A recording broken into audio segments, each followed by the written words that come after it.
Allah juga hayyun. Allah ini pemalu dan Allah cinta kepada orang-orang yang pemalu. Maka harus ada punya rasa haya, malu gitu. Dan malu ini merupakan akhlak Islam. Banyak orang yang gak punya rasa malu, baik laki maupun perempuan, gak punya malu dia. Di dalam dia melaksanakan ibadah ini kepada Allah atau dalam muamalah mereka gak punya rasa malu. Kayak tadi dipanggil azan, mesti dia ke masjid, gak ke masjid. Padahal nikmat Allah berikan semua nikmat. Dia nggak bersyukur kepada Allah, tapi bersyukur kepada makhluk. Maksud saya, dia tidak bersyukur kepada Allah, tapi dia menyembah kepada selain Allah. Bersyukur kepada makhluk harus. Karena bersyukur kepada makhluk dalam artian kepada manusia sebagai bentuk syukur dia kepada Allah. Karena Nabi bersabda, la yashkurullah man la yashkurin nas. Nggak bersyukur kepada Allah orang yang tidak bersyukur kepada manusia. Kita harus berterima kasih kepada orang berbuat baik kepada kita sebagai bentuk syukur kita kepada Allah Subhanahu wa taala. Tapi banyak orang yang nggak punya rasa malu, ya, baik dia kepada Allah dalam pelaksanaan ibadah maupun juga muamalah, nggak malu dia.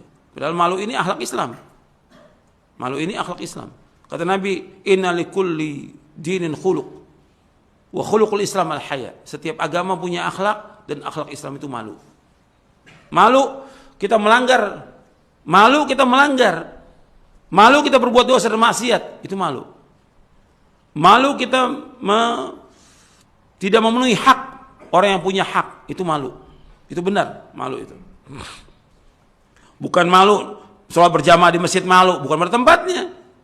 Pakai jilbab malu, bukan pada tempatnya. Wajib dipakai jilbab.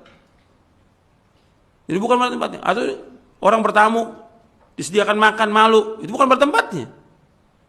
Malu itu kita melanggar syariat, itu malu kita. Karena Allah Maha melihat.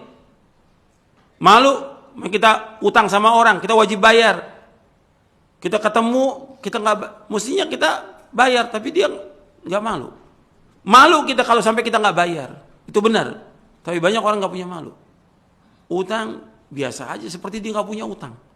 Dia nggak punya rasa malu orang ini. Kalau dia malu, dia mestinya berusaha untuk membayar utang-utang itu.